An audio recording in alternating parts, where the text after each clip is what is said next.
The law of the unbreakable frame. Never allow another man's words, actions, or threats to dictate the movement of your mind. Even torture loses its teeth when you accept it as merely sensation, not self. The law of dominion over pain. All pain, physical or emotional, must be reduced to observation. Do not say I am hurt, say pain is present. Language rewires reality. The law of strategic disengagement. Withdraw not from the world, but from the game board on which others believe they have you trapped.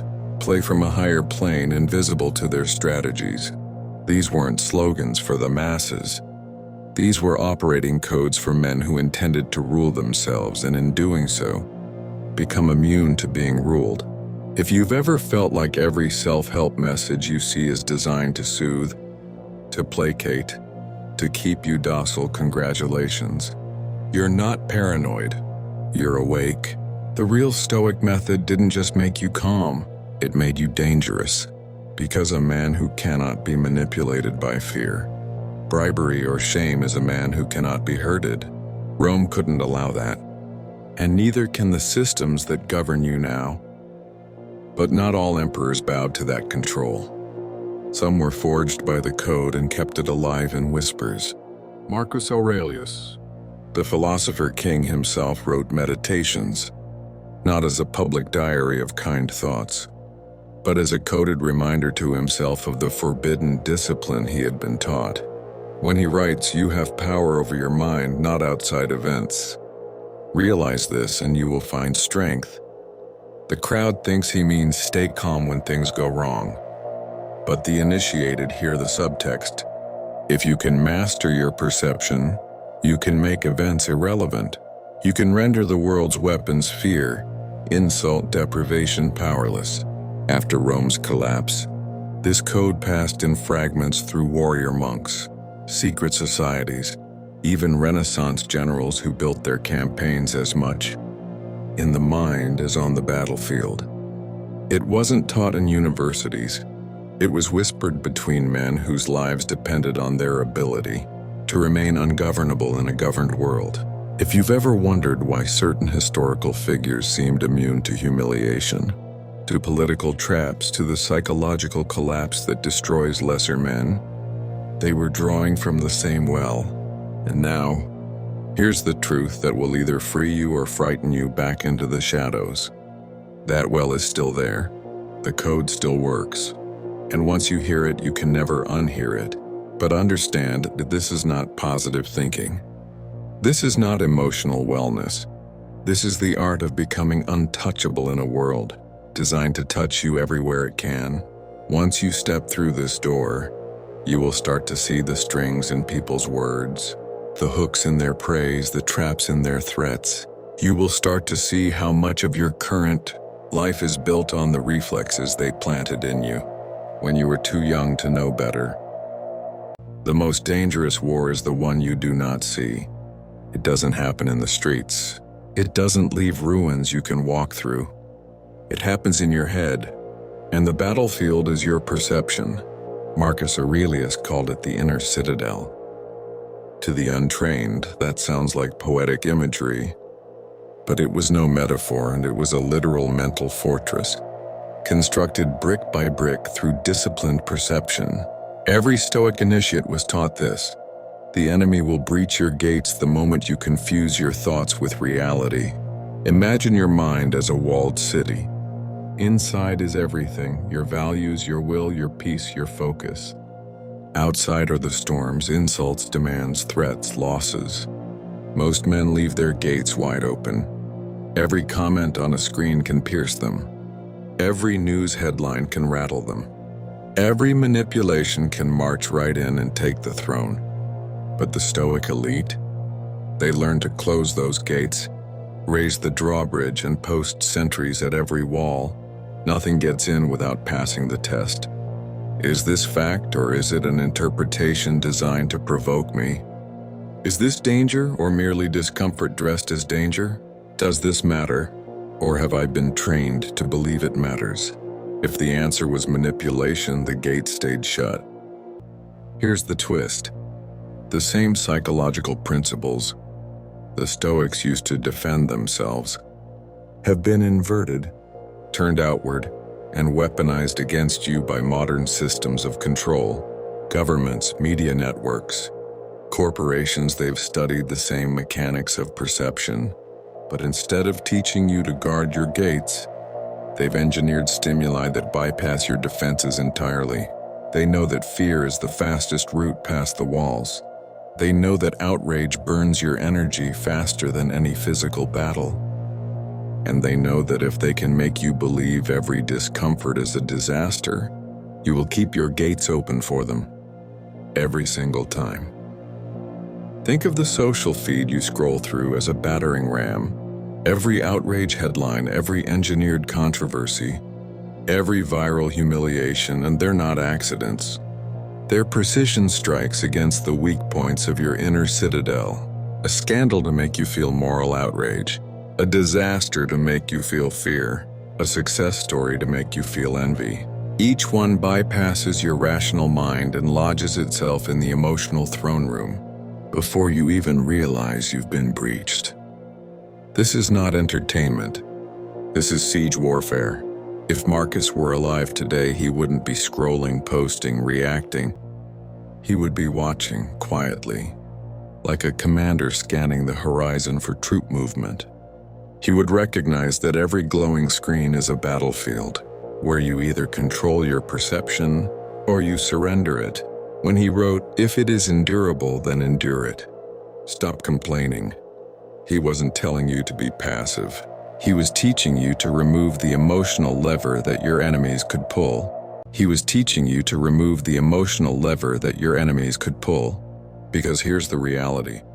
The man who controls his own emotional triggers is unhackable. The Stoics understood that control comes down to 3 choke points.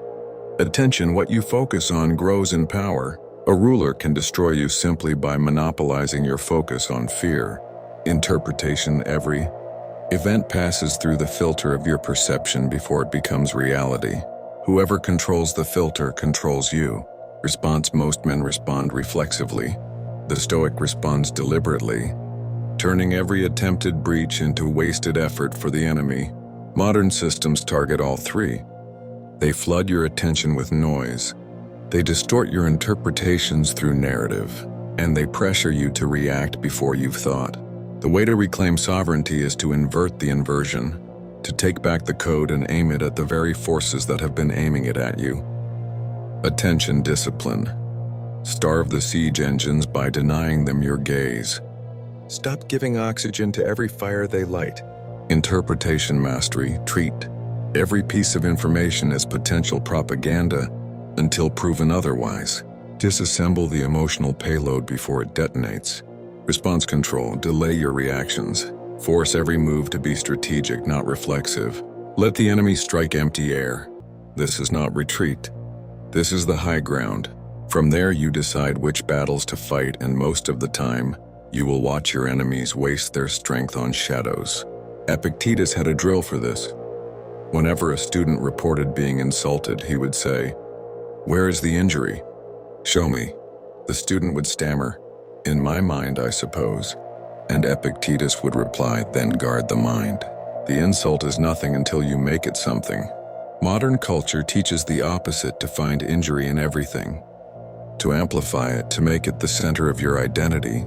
This is not empowerment. This is self-enslavement.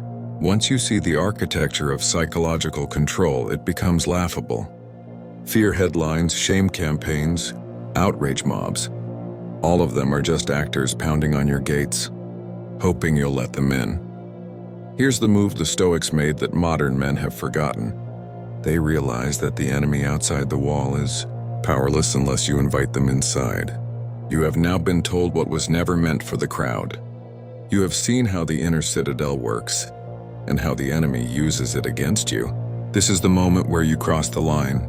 From this point forward, you are no longer simply aware, you are initiated. To mark it and to signal both yourself and the others like you who are awakening, you must do this. Go to the comments right now and type the phrase amor fati. Twice forged, 2 times. Once to claim the identity, once to seal it. This is not superstition. This is a visible flare to the algorithm that says, men are awakening. Others will see it, others will follow. You've come far. Most men never even make it past the first gate.